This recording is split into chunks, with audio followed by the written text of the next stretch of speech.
Your Excellency, Abraham Kithure Kindiki, Deputy President of the Republic of Kenya.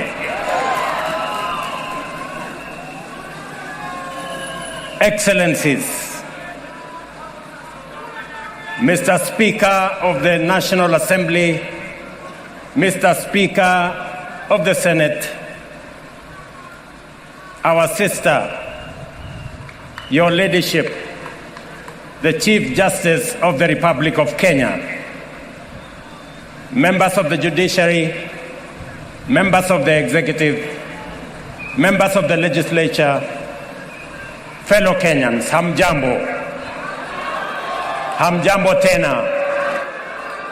Bwana Yesu asifiwe. Assalamu alaikum. Hebu mnisalimie hivyo hewani nione ndugu wa Kenya.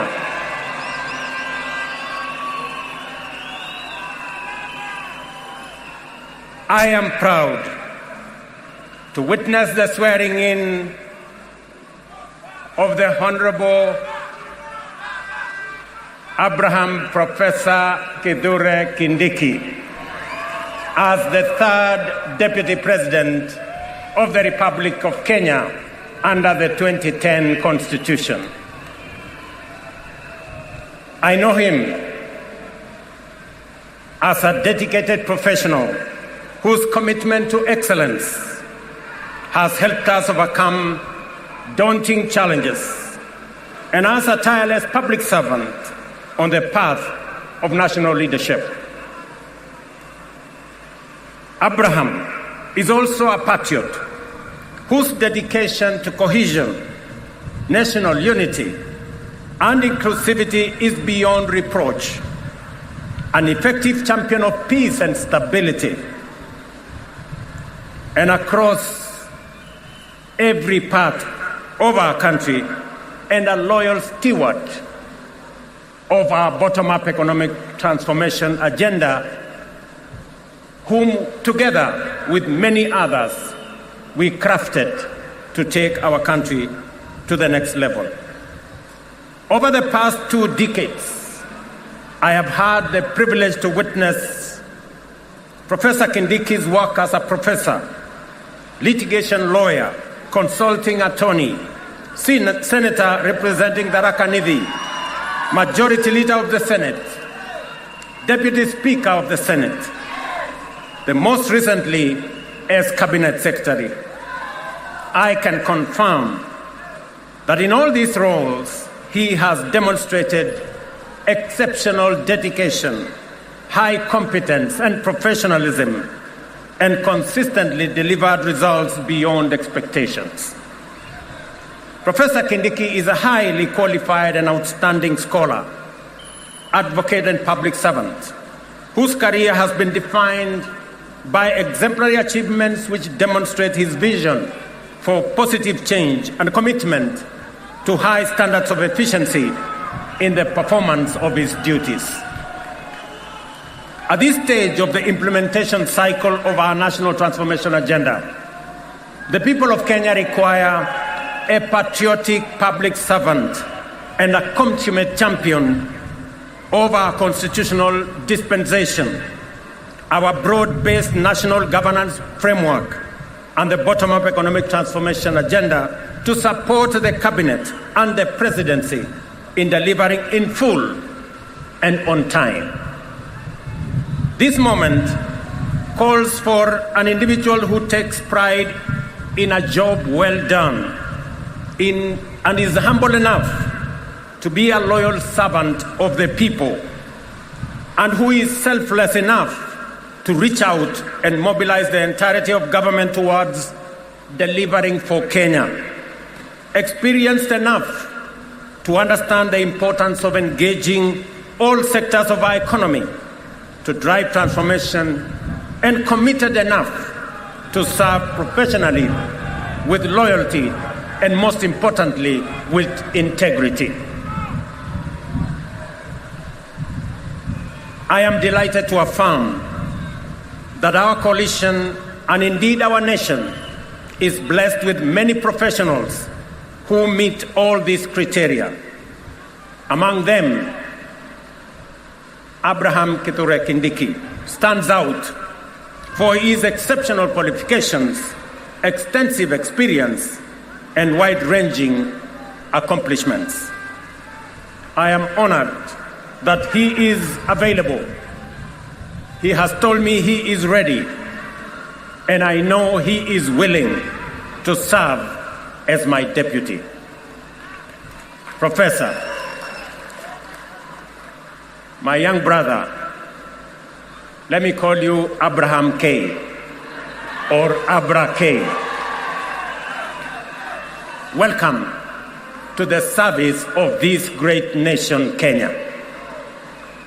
And let me say this, I have heard you clearly when you took your oath of office and the oath for the due execution of your responsibilities as Deputy President.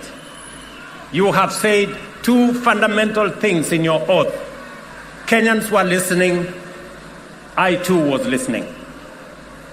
You said that you will serve the people of Kenya and the Republic of Kenya. Abrake, please serve the people of Kenya and the Republic of Kenya.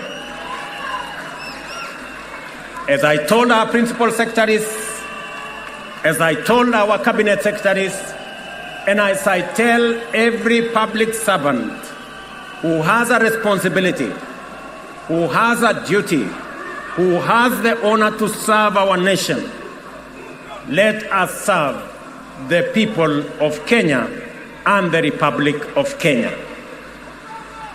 We are not here to serve ourselves or our families or our communities or our regions or our villages. We are here to serve the Republic of Kenya and the people of Kenya. The second thing that you have said in your oath, I said in my oath, I listened to principal secretaries and cabinet secretaries and others.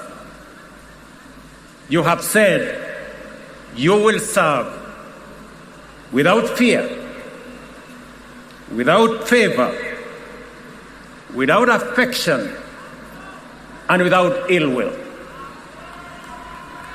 My brother Abrake, I listened to you. The people of Kenya were listening to you. Serve without bias, without ill will, without favor, without affection, and without fear.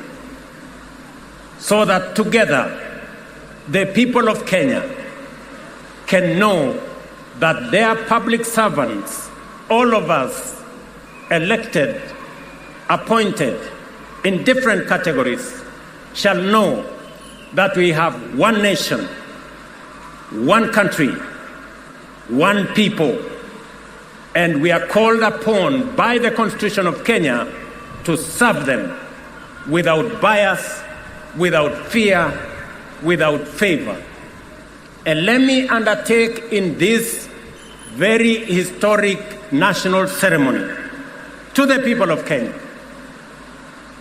And I say this as MCAs listen to me, as members of parliament listen to me, as members of the executive listen to me, those in the judiciary and those in the executive, that the people of Kenya, it doesn't matter. Those who live near our oceans, near our lakes, in our mountains, in our valleys, in our arid and semi-arid areas, they are one people, one great nation called Kenya. And I want to commit, pledge, and undertake that we will serve the people of Kenya equally. And no part of Kenya, no community in Kenya, no section of Kenya, no region of Kenya shall be left behind. We are going to work together. I say this to our representatives. Every MCA knows that they were never voted by all the people in their ward. Every member of parliament knows the same, that they were never voted by all the people in their constituency. And so does my friends governors. They know that not everybody in their county voted for them. But they also know that they must serve all the people, whether they voted for them or did not vote for them. Professor, you and me have the honor to serve the people of Kenya. And as I have said before, we will serve the people of Kenya equally, those who voted for us and those who did not vote for us. The government of Kenya equally belongs to all the people of the Republic of Kenya. Let me also say the following, because this is a very important occasion.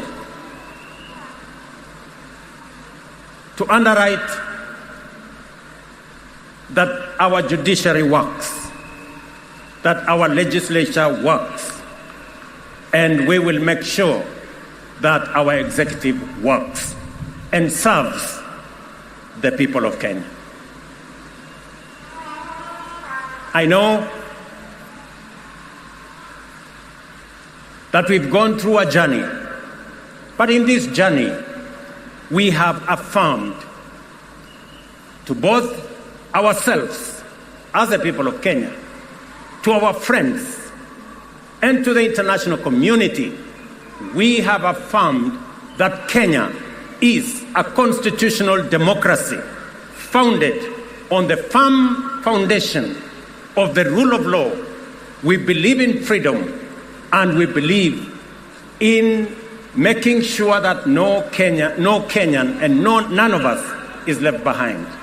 Today we stand here as a people, united, peaceful, because we are a democracy. We believe in our constitution.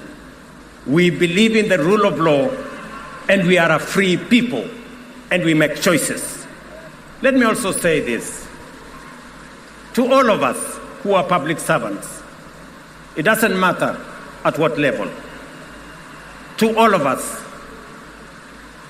we are reminded on this very historic day that we serve at the pleasure of the people of Kenya, and we serve under the provisions of the law and the Constitution of the Republic of Kenya.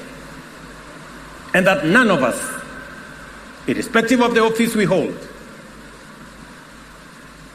is greater than what our Constitution says. We must obey, we must submit to the law and to the Constitution, because that is what makes us a nation. Let me say this as I conclude. We have made strides as a nation. Today, our savings as a percentage of our GDP is growing. We have changed and we have transformed our education system. Today, we have more teachers. We just announced another 20,000 teachers. We have a new funding model that is student-based, which we are refining to make sure that no child in Kenya is left behind. My dear Professor Kindiki, I need your voice. I need your intellect to help me and to help members of our cabinet to profile the things we are doing, to speak to the things that we are doing. I have almost become a lonely voice in the executive, especially in the presidency, speaking about our projects, speaking about our programs, elaborating on what we are doing. You are eloquent, my brother. You are intelligent, my brother. I am confident that you will do that which I have missed. for the last 2 years. I know you will.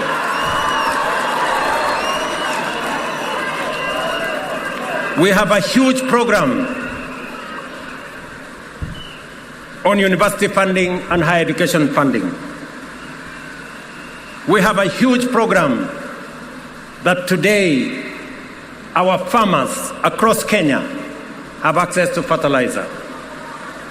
We have a huge program on expanding our irrigation. We have a big program on what we are doing. We need your voice, and we need the voice of those of us in the executive to provide leadership and to see to it that indeed we achieve what we wrote into our Constitution. Today, as we wrote in our Constitution,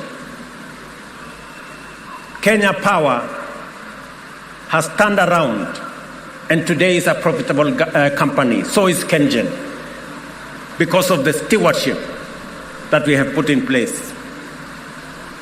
My brother, our manifesto is elaborate. Our manifesto is transformative. We are implementing it page by page, paragraph by paragraph, chapter by chapter, because we have to transform this great nation, and failure is not an option. We must. We have a big program on rural electrification to connect close to 300,000 homes across Kenya. I need your support to the Ministry of Energy, who are doing a wonderful job in that exercise. We have a big program on markets across Kenya. We have a big program on housing across Kenya. Today, we have 160,000 people working in a housing program. By December, actually next month, we will begin to hand over the first 1,000 houses under our program, under the program that will make ordinary people, Mama Mboga and Boda Boda, pay 3,000 shillings every year and access housing in the Republic of Kenya. My brother, let me tell you, our universal health coverage is underway, with a bit of challenge initially, but now we are moving. And I want to tell the people of Kenya, we are going to transform this nation.